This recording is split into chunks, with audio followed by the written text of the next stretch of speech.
Olá, tudo bem, pessoal? Eu tô aqui hoje para contar para vocês, atendendo a pedidos, né, que eu recebi de vocês ali no meu canal do Instagram, arroba Aline Baltokoski, para contar como que foi a minha experiência de transição de carreira do serviço público para meu negócio próprio, né? Faz tempo já que eu estou ensaiando para contar essa história, para compartilhar essa minha experiência com vocês e acabo sempre deixando para depois, né? Que ali no meu canal, ali no meu Instagram, a gente trata mais sobre relacionamentos do que sobre carreira, né? Mas nada influencia mais os nossos relacionamentos do que a nossa carreira. Então, eu percebo dentro do meu trabalho, conforme eu atendo, né, converso com as pessoas, o quanto muitas vezes o relacionamento é deixado em segundo plano, porque eu estou priorizando a carreira. Existe erro nisso? Não tem erro nenhum nisso, desde que você saiba quais são as suas prioridades e entenda os riscos dessa escolha, né? Tudo na nossa vida são escolhas. E se a gente sabe dos riscos e aceita eles, eu não vejo problema nenhum em tomar uma decisão ou outra, né? Mas, claro, uma vez que eu deixo de dar atenção para algo na minha vida, seja uma planta, um bichinho, um filho, um casamento, isso tende a ruir aos poucos, né? Então, se eu deixo isso muito para depois, durante muito tempo da minha vida, uma hora isso acaba caindo por terra, né? Não é problema. Mas eu vim compartilhar com vocês e eu não posso começar essa história sem contar por que eu fui parar no serviço público, né? Quando eu tinha meus 17 anos, mais ou menos, eu sabia que eu queria fazer alguma coisa relacionada a artes ou a pessoas, né? São duas coisas que eu sempre gostei muito. Artes, assim, teatro. Então, eu tinha vontade de fazer artes cênicas, mas eu tinha vontade também de fazer psicologia. Na época, eu não podia pagar uma faculdade, né? Minha família vem de uma condição bastante vulnerável, né? Hoje já, graças a Deus e muito trabalho, estão todos bem, vivendo bem. Mas na época não havia condição de se pagar uma faculdade, né? Na época, a psicologia, uma faculdade boa, custava em torno de R$ 1.000, R$ 2.000. Então não era algo execuível dentro da realidade financeira da época. Então, eu que sempre estudei em colégio público, decidi fazer o Enem, né, e tentar uma bolsa pelo ProUni. Eu consegui, na época eu passei em primeiro lugar para psicologia na FAI, que é uma faculdade muito boa ali na região de Curitiba, mas a bolsa que eu tinha ganhado para psicologia era de 50%, então não custei, eu tinha que custear ainda, né, do bolso R$ 580 por mês na época, isso era muito. Eu não tinha de onde tirar, minha família não tinha de onde tirar isso, a menos que deixasse de comer, né? Então, como segunda opção, eu coloquei recursos humanos, e eu fui para recursos humanos, então eu comecei a estudar, né, bolsista, tinha que tirar boas notas, né, para manter a bolsa, mas tirar boas notas nunca foi uma questão para mim, sempre gostei muito de estudar. Na verdade, eu sempre fugia dos problemas da minha vida metendo a cara nos livros, então estudar para mim era algo, ler, né, até hoje eu gosto muito de ler, mas na época, hoje eu entendo, era uma fuga que eu tinha, então fundava a cara nos livros e esquecia os problemas dentro da minha casa, brigas, enfim, né, aquela condição toda de adolescente que vive numa casa que não tem uma relação boa entre os familiares. E aí comecei a fazer RH, uma área muito fechada, né, em termos de, para começar dentro dessa área, muitas áreas são assim, né, mas a minha experiência foi nessa de RH. Então, para eu entrar sem uma experiência profissional, eu não conseguia. Então, qualquer vaga pedia lá 5 anos de experiência em SAP, Cordilheira, não sei o quê, e eu não tinha nada disso. Então, quando eu estava no meu segundo, não, eu tinha cursado 6 meses de recursos humanos, uma noite eu estava voltando da faculdade, e eu vi, assim, de olhos semi-cerrados, né? Tava sentadinha lá no banco, dormindo, aproveitando para dormir, que vida de estudante, fazendo estágio, não era fácil. Eu vi escrito grande, assim, no letreiro do ônibus, que fica pregado atrás do banco do motorista, recursos humanos. Eu falei, o que será que é, né? Vou chegar lá perto para ver. Chegando perto, e eu vi que se tratava de concurso público para a área de recursos humanos. Então, nunca foi meu desejo trabalhar na gestão pública, mas foi um meio que eu percebi que existia de entrar nessa área. Então, eu falei, vou passar, essa vaga é minha. Na época, o salário não era ruim. Em 2006, era um salário de R$ 815, era um bom salário para quem estava começando.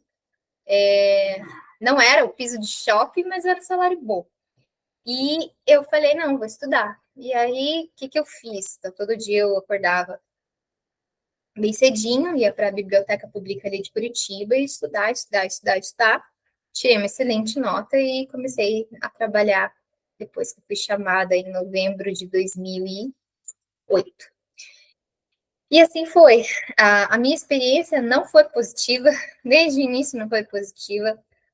Eu percebia, mesmo sem ter tantas experiências, né, de trabalho, eu tinha 2 estágios e um trabalho em cobrança de banco, mas eu percebia justamente a ausência de recursos, né? Então, não se tinha recurso, por exemplo, para nada. Então, você tinha que trabalhar o que tinha, era tudo muito na base da parceria.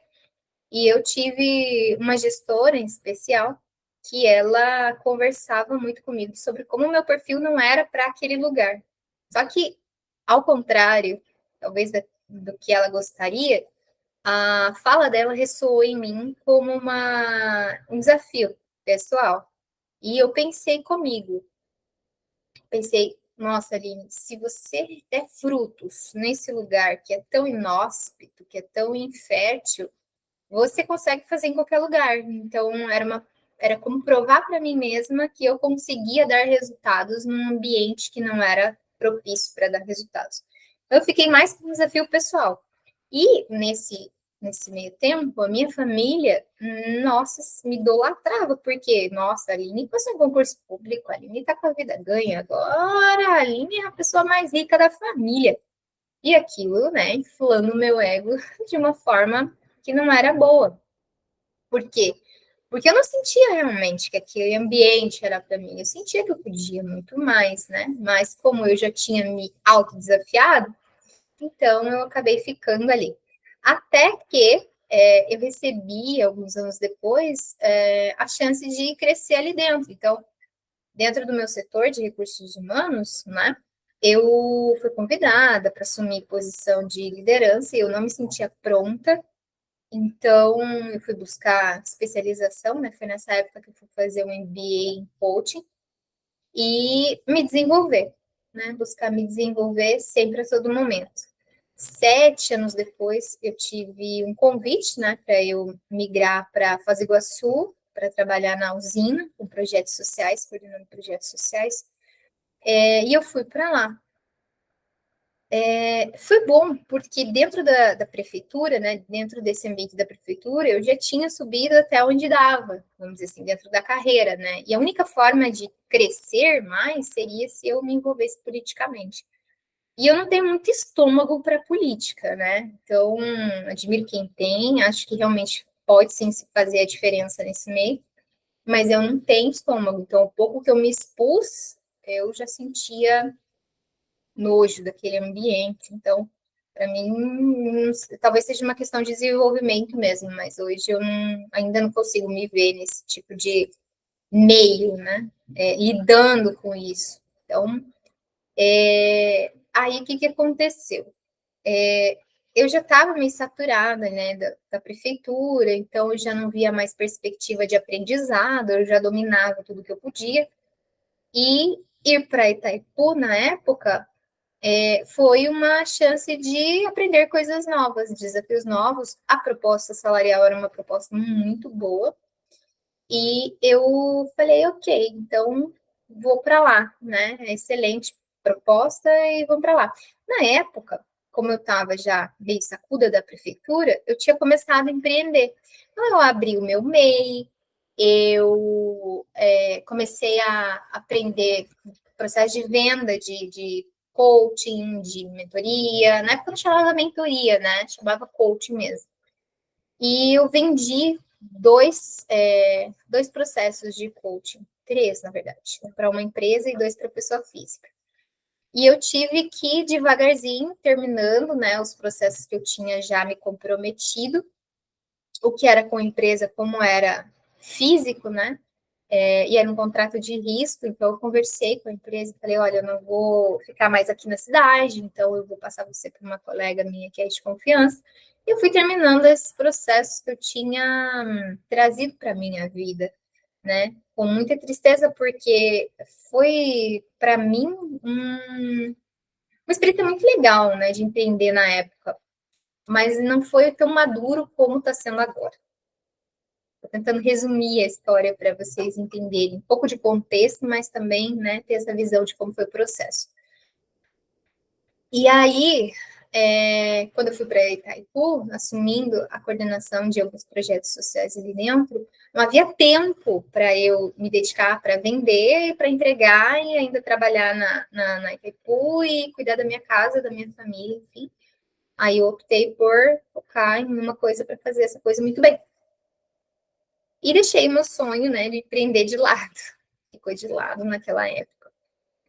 Há mais ou menos uns 5 anos que eu estava lá na Itaipu, eu comecei a me questionar sobre algumas coisas, como entregar a picanha do meu dia, que é o período do dia que eu tenho mais energia para uma empresa. E também por eu estar utilizando esse meu tempo de vida útil para construir o sonho que um dia foi de alguém. Eu sempre consegui encontrar sentido dentro do que eu fazia. Eu sempre consegui encontrar conversas dentro do meu dia a dia, as pessoas que eu tinha contato, as pessoas que eu conversava, como ajudar essas pessoas. Então, sendo servir um valor meu, eu conseguia que esse valor acontecesse ali dentro, né?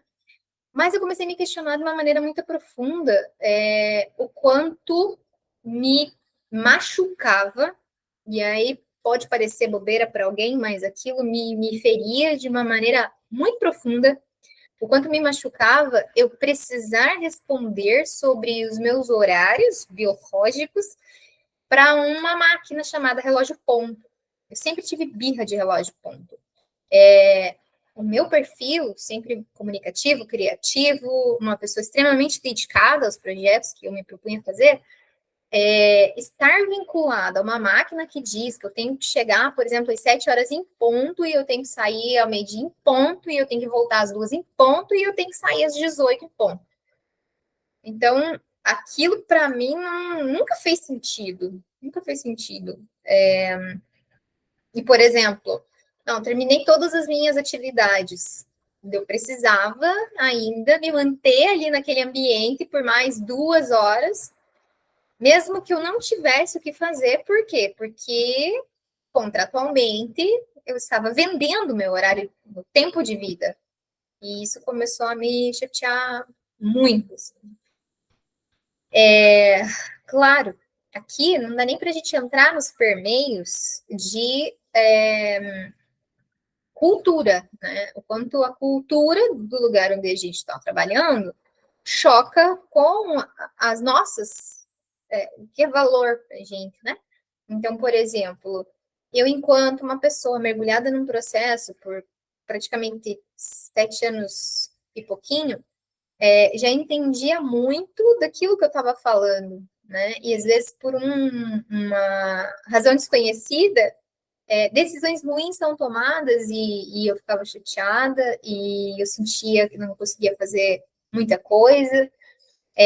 Essas coisas que nos seguram, que nos amarram dentro de uma cultura organizacional, a demora na tomada de decisão, de coisas que poderiam, em tese, ser muito rápidas para se melhorar, acabam levando muito tempo. Isso não é numa empresa ou outra, né? Isso é o mercado. Então, não é essa ou aquela empresa, né? O mundo corporativo é assim, sem romantizar, sem sonhar que é diferente, mas é assim. Então, cabe a nós aceitarmos ou não, entendermos sobre nós mesmos e o quanto isso nos fere. Quando, né, eu fiz um processo de psicanálise que levou aí mais ou menos 4 anos, e eu fui compreendendo a autorresponsabilização, a minha história, o que dentro desse contexto mais me feria, né? Isso passou a ficar muito claro para mim. E outras situações também, né, que acabaram ajudando e contribuindo para tomadas de decisão de realmente vou empreender, quando a gente ingressa dentro de uma empresa e entende como funciona o mecanismo, né? Como que eu posso, por exemplo, crescer aqui dentro? Como eu posso ir para um cargo de gestão aqui dentro? E eu cheguei no ambiente, eu entendi isso fez muito sentido para mim, e eu falei, beleza, eu sei o que eu preciso fazer. E eu fiz, né? E aí, quando chegou o momento, as regras do jogo mudaram, bebê. E não havia nada que se pudesse fazer a respeito disso, né? Vida que segue, mas eu falei para mim mesma, né? Até quando eu vou ficar construindo o sonho de alguém? Quando é que eu vou começar a construir o meu? E essa pergunta foi o que me movimentou para uma tomada de decisão, né? Perceber, por exemplo, também que um valor X que a gente recebe por mês, ele é um valor X independente se eu faço o meu trabalho com zelo, com constância, com alegria, com todo o coração, né? Independente da entrega que eu coloco, é o valor X. Não existe se a outra pessoa não faz, ou faz mal feito, ou decide que ela não vai fazer pelos motivos dela, ou enfim, não existe diferença, né? Isso para mim soa muito como injustiça, um demérito a quem se dedica, né? Não existe essa proporcionalidade. Isso é muito meu, isso é muito próprio, né? Para outras pessoas, realmente justiça é todo mundo da mesma forma, todo mundo igual. Para mim, não. E enquanto que eu sabendo que pela minha bagagem, pela minha experiência, pelo tanto que eu sei, que eu estudo, e eu sei que eu posso contribuir na vida das pessoas para tornar essa vida melhor, para que a vida das pessoas tenha mais significado e para que elas consigam, de fato, viver no momento presente com o máximo potencial que ela tem, transformando esse potencial em potência, eu sabia que eu podia muito mais. Tá? Enquanto, por exemplo, a gente vê dentro do mundo corporativo fornecedores externos recebendo muito mais dinheiro do que os funcionários que internamente estão ali das 7 ao meio-dia, das 2 às 6 da tarde. A conta não fecha. A conta não fecha. Então, como que foi o meu processo? Chegando agora, né, na parte do como, que era a pergunta que eu recebi lá no meu canal, no meu Instagram. Como foi o meu processo de migração? Bem,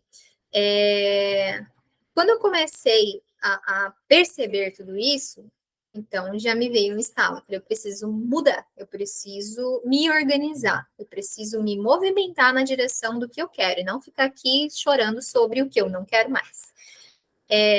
Então, eu me formei contabilmente, né? Como é que eu podia mudar, migrar o MEI para uma empresa? Porque o MEI tem um limite de faturamento, né? Contabilmente, e eu queria muito mais do que aquele limite que o MEI estabelece. Então, eu fiz a mudança, eu desenhei os serviços, né, que eu podia oferecer. Eu convidei meu esposo para ser meu sócio na empresa, e ele topou. Então, a gente fez um portfólio de serviços, né? Ele com serviços para oferecer para o mercado empresarial e pessoas também, no sentido de desenvolvimento, né? Para CEOs. E eu, no sentido de, tá, e agora, o que eu quero fazer, né? Que pessoas que eu posso ajudar. Então, relacionamento, para mim, sempre foi algo que eu sei que posso contribuir. Então, beleza, vai ser relacionamento que eu vou trabalhar. Como ainda não sei. Que a gente descobre o nosso como um caminho, né? A gente tem a tendência humana de buscar sempre já, da primeira vez, fazer tudo perfeito, dar tudo certo, já obter o 6 em 7, o sucesso, mas não é assim que funciona. Não é assim nos negócios físicos e não é assim nos negócios digitais. É muito diferente disso. A gente precisa ter uma base muito sólida, a gente precisa de planejamento, a gente precisa de disciplina, de execução. E realmente tem dias que dá vontade de chorar, tem dias que a gente quer comemorar, tem dias que a gente quer estourar um champanhe. Ainda bem que os dias de comemorar são em maior número, né? Então, eu já conseguia visualizar, por exemplo, uma vida diferente para mim. Isso me deu gás, porque eu já estava num nível de esgotamento, de cansaço, que eu estava já chorando à toa, já tinha ido na psiquiatra, já tinha pegado receita de remédio para ansiedade, para depressão, para milhares de coisas. E eu percebi que não dava mais para aguentar por muito tempo, não precisava de uma solução. Tendo isso em vista, acho que isso me ajudou a segurar as pontas, sabe? A não soltar, a não cair, a não adoecer mais, né? E a minha cabeça já estava dando uma ziquezira, por exemplo. Tinha momentos em que dava um estalinho assim e eu me desconectava da realidade, né? A psiquiatra falou o nome técnico disso, não recordo agora, mas eu já percebia que a coisa não estava legal. E aí, se eu adoeço, né, a gente tendo um negócio próprio, nós precisamos estar bem, porque nós somos o negócio no começo, né? Depois a gente tem outras pessoas que nos ajudam, mas no início é a gente, é nós e nós. Eu precisava estar bem. Então, eu me organizei em termos de tempo, né? Qual que é o tempo que eu preciso dedicar para este trabalho e qual que é o tempo que eu preciso dedicar para o meu negócio. Então, por exemplo, antes das 7 horas da manhã, eu posso me dedicar para o meu negócio. No horário do intervalo para almoço, eu vou ter que abrir mão de fazer atividade física, mas eu vou me dedicar para o meu negócio. Depois das 6 da tarde, então eu vou dedicar para o meu negócio. Então, eu vou trabalhar a venda, vou estudar, vou entender, vou estruturar e vou devolver meu crachá. Que devolver meu crachá era o grande X para mim naquele momento. Uma vez estruturado toda a parte contábil, de serviços, então é a hora de entender como comunicar isso, como vender isso, como monetizar. Né? Aí montei estrutura de site, estrutura de portfólio, identidade visual, todos esses, vamos dizer assim, o enxoval do empreendedor novo, nascido, ficou pronto. E eu lembro que na época eu tinha muitos fantasmas na minha mente. Então, como é que eu vou estar trabalhando na empresa e postando na rede social? Por mais que eu programasse os meus posts, né, para aparecer num horário adequado, eu ainda ficava me sentindo em dívida, sabe? Por mais que eu não estivesse usando o horário de um para outro, mas isso para mim era como que eu tivesse uma culpa dentro de mim sobre isso. Mas, como o objetivo é maior do que a culpa e o medo e a vergonha e tudo mais, aqui estou eu, né? Então, quando comecei a montar colchão financeiro, zerar dívidas muito longas, assim, para poder ter mais tranquilidade e organização financeira, porque a gente empreender sem dívida já é uma incerteza, imagina empreender com dívida, né? A gente acaba trazendo uma ansiedade desnecessária para o processo. Então, me organizei para quitar muitas dessas dívidas que existiam, né? Cartão de crédito, empréstimo, enfim, outras coisinhas ali que picadinho dá muito dinheiro, né? Se a gente olha ela individualmente, parece pouco, mas soma tudo. Então, é um receio, uma dor de cabeça, uma preocupação.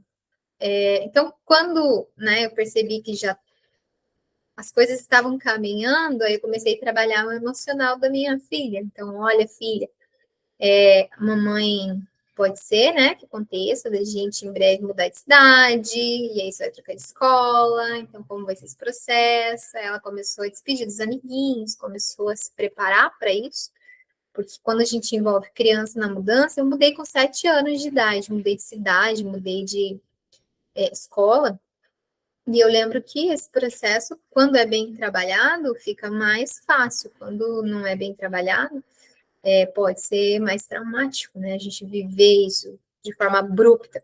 Então, comecei a trabalhar isso. E aí, para onde vamos? Para onde vamos? Todo momento que eu ia sair de férias, eu sempre pensava em Rio Grande do Sul, Santa Catarina. Rio Grande do Sul, Santa Catarina. Sempre foi no sul aqui do Brasil, né? E Santa Catarina, para mim, é muito próspero, é um lugar muito lindo. Pensei, então, bora para Santa Catarina. E meu esposo sempre teve sonho de morar em Florianópolis. Unimos um sonho ao sonho do outro e falei, Deus, seja o que Deus quiser. Né? E o processo de mudança foi assim, milagre atrás de milagre. Né? Ainda este ano, a Gulve, oficialmente, minha empresa, né, oficialmente ela tem 7 anos de execução, de operação, de Gulve, agora é você, meu sustento. Aí foi na segunda quinzena de dezembro do ano passado. Então, ela tem aqui de execução mesmo, de operação, menos de 6 meses. E já fatura a ponto de manter um padrão de vida, né? Então, eu diria que os segredos, se é que existem segredos, é uma certeza absoluta. Nós, quando estamos empreendendo, não podemos pestanejar, sequer cogitar, não acreditar que podemos, porque existe algo maior. Dentro do digital, tem muitas coisas que eu sou contra, ideias que são vendidas e eu não acredito nelas. Muitos jargões que para mim soam como manipulação e mentira. Eu não acredito que um negócio próspero, prosperidade verdadeira, né? Que é aquele livro que eu gosto muito, ele seja construído sob mentiras, funcione. Né? Eu acredito na transparência, na verdade, se eu vendo, se o meu produto é um produto que entrega consciência para os meus clientes, eu jamais posso vender utilizando o inconsciente do meu cliente como uma ferramenta minha. Para mim, isso é errado. E quando a gente trabalha em cima desse sentido, quando a gente enxerga na venda uma ferramenta de prosperidade para mim e para o outro, as coisas simplesmente elas fluem, elas acontecem, né? Elas são prósperas verdadeiramente, correndo o risco de ser repetitiva. Mas eu tenho esse modelo para mim de venda que é assim: tudo que eu sei que eu tenho a serviço de você que precisa do que eu sei e tenho. Essa é a base para mim de qualquer negócio bem sucedido. Ah, Aline, mas tem pessoas que são bem-sucedidas e roubam um monte, e mentem, e manipulam. Tudo aqui é equilíbrio. Então, se a pessoa constrói em base disso, a base não é sólida. E se a base não é sólida, amanhã ou depois isso pode virar contrário. Né? Então, não é assim que eu trabalho. E tanto que eu não vendo uma vez para o meu cliente. Eu vendo, eu entrego, né? A gente faz um tratado de transparência e ele continua. Então, quando eu lanço novos produtos, quando eu lanço novas coisas, a pessoa compra de novo. Por quê? Porque ela me conhece, ela confia, ela sabe a qualidade que eu entrego na vida dela, né? Em tudo que eu faço. Então, não sei, você que chegou aqui, em que momento você está da sua vida, do seu negócio, da sua transição, mas fique com a certeza absoluta, independente do que você vai empreender, e fique com a transparência que gera uma prosperidade verdadeira. Não é de mentira. Não é que a gente faz umas promessas vazias aí, entrega tudo de qualquer jeito, porque o importante é entrar dinheiro. E aí a gente lança, vende para 200 mil pessoas e depois não consegue dar conta do que prometeu. Eu não acredito nesse modelo de negócios. E tem dado certo. Aqui estamos, né? Cada vez, graças a Deus, mais firmes e mais prósperos.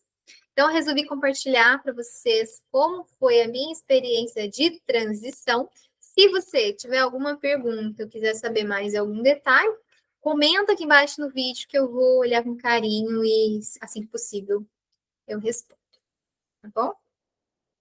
Sucesso, prosperidade, não qualquer prosperidade, a prosperidade que é verdadeira na sua vida. Beijo. Fiquem com Deus.